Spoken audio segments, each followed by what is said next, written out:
Hi guys. So at the time of recording, Prestige Holdings stock price has risen to near all-time highs of $10.81 or so.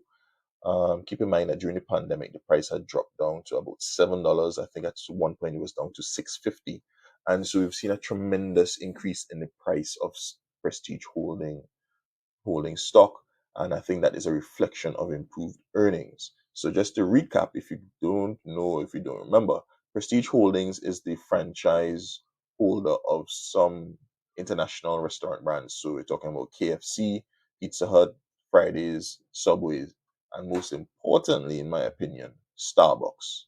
What we've seen over the past 9 months, and in particular, let's focus on the last earnings release, which came out a couple weeks ago.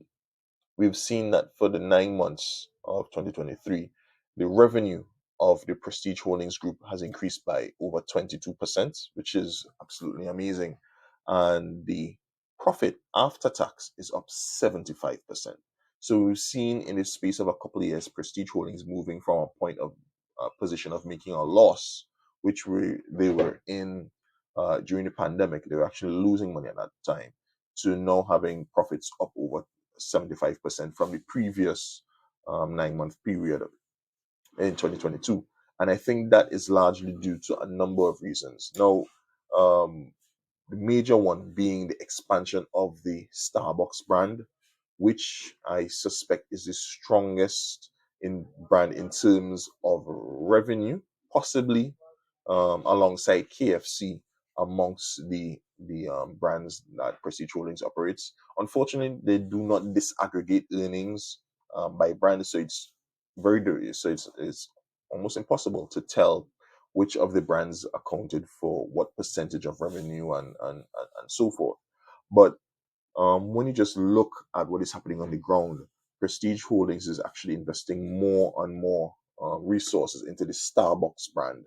And so by the end of this financial year, they should be up to 16 Starbucks outlets throughout Trinidad and Tobago. 16 there thereabouts, and they are actually going to open their second branch um, in this quarter, this final quarter of the year, in Guyana, and so that is virgin territory for them to expand into. And we all know that Guyana is going through an economic boom right now, and so I suspect that the growth that we're seeing in Prestige Holdings is largely due to the success of the Starbucks brand, because it's more of an aspirational brand um, than some of the others in the portfolio. And I think that we have good things to look forward to from Prestige Holdings in the coming years. Now, as I said, it's very difficult to disaggregate which brands are responsible for what proportion of income. But when you look at the financial results graphically over on Fast Graphs, when you look at the fast graphs here, you see that Prestige Holdings is up at 1093, a PTE ratio of $18.89, whereas during the pandemic, the PTE ratio was actually negative because there were no earnings. It was actually losing money. And so it was hovering around 675, 697, around there during this period.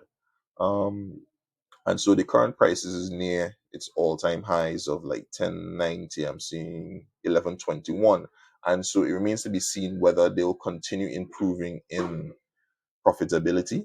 And so the share price continue to increase. And I think the success of Starbucks may be the catalyst for them to project even higher in the stock market. So time will tell whether they're actually able to execute on this, and I really look forward to it. And as a minor shareholder in Prestige Holdings, and I was able to visit their annual shareholders meeting this year, um, hopeful that this will be a sign of greater things to come from them.